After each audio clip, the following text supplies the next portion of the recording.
we're going to be doing a movie on David Clyde. All right. Well, and ESPN's going to be documenting like the making of the David Clyde movie. But we'd love to have you come in and get involved, and maybe as a technical advisor at some point in time. And we'd love that because you were there to maybe keep us on the straight and narrow. Well, I seen David perform. I thought he had great talent, and unfortunately, it didn't last long. Right. And you hate to say, well, he was a flash in the pan, because he might have not been a flash in the pan if he'd have had a little more counseling, somebody really, as they say, watching his back. Well, I was talking with Dave Nelson yesterday. I asked him, how would you compare him to like some of these other pitchers of that generation, like By the Blue and Nolan Ryan? And he thought he had a better arm than all of them. He did. He had great stuff. He had great ability. He had a God-given ability to really do a few things well. Right. And unfortunately, he didn't have a chance to live out that potential. Yeah, and that's the tragedy of the whole thing. The It fact is.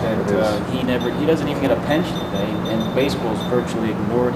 Yeah, he needs a certain amount of days to become a not a seasoned veteran, but a veteran qualified for a 4-year pension. Well, would that qualify him if he became a coach? Sure, you could get the time in. Really? Definitely. Really? And he needs less than 50 days, I heard. If some organization, sympathetic owner wanted to do that, I guess There's about 100 or so players that fall into that category where they need 50 or less days to qualify for a 4-year pension. Right. I think that there's a Minnie Minoso rule today about whether they can come back and play, but not as a coach. Right.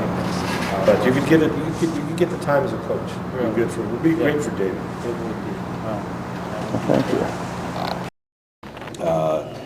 Everybody wanted to come out and see David Clyde. In your estimation, have you faced a lot of great pitchers in your time, like By the Blue and so forth? Catfish Hunter, By the Blue, Ron Guidry. Where would David fit into all that? For me, he had a better arm than all of them. All of them. All of them. I mean, this guy, whew, he could throw. I mean, his ceiling,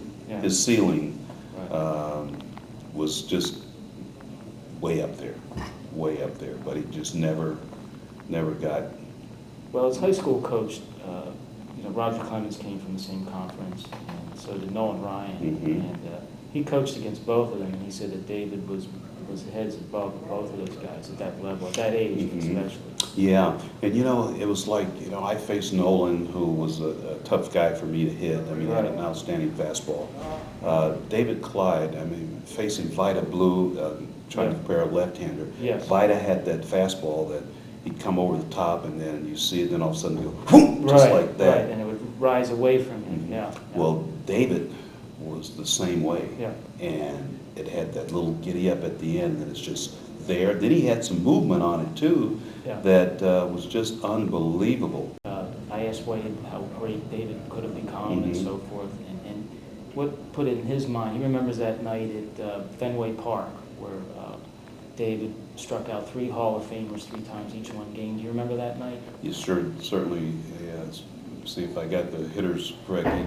Yastrzemski was one of them. Right. And I'm trying to think of who the other. It was Carlton Fisk. Oh, Carlton, that's right. Carlton was playing then. Orlando Cepeda. Cepeda said afterwards, he goes, that was the closest thing to Koufax I ever saw. Yeah, it was something to see. Really? And it wasn't even close. They were just overmatched. Overmatched. And at that time, Orlando was, and not Carlton, but Yaz, they were on the downside of their career. Yeah. But Carlton wasn't. He was up and coming star. But to see David deal that way, and you know what, you can only say, man, this guy was going to be a great pitcher, and you kind of feel sorry because it was the emotional. He didn't have the mental, and he was never used to failing until he got in the pros. Right. I can only say it so often, but I blame the organization when you have a talent that special. Yeah. You've got to nurture that along.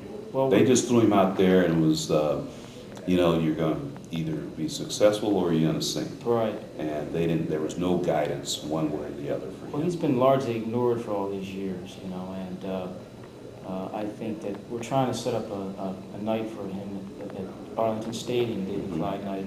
give him some recognition for Sure. being a really integral part of that organization. He saved the franchise. He certainly did. He certainly did, and he's been a lost soul that people For a out of lot of baseball, years. sure, because Yeah. it's almost like, you know, out of sight, out of mind. Yeah. But also, people don't remember how fantastic of a job that he did when Right. in that first Well, start. you were there. Yeah, it was That's why I wanted to electrifying. talk to you. Yeah, All right. I thank you, sir, for Okay. your time. My pleasure. Thank you. Okay. All right, Julie. Okay.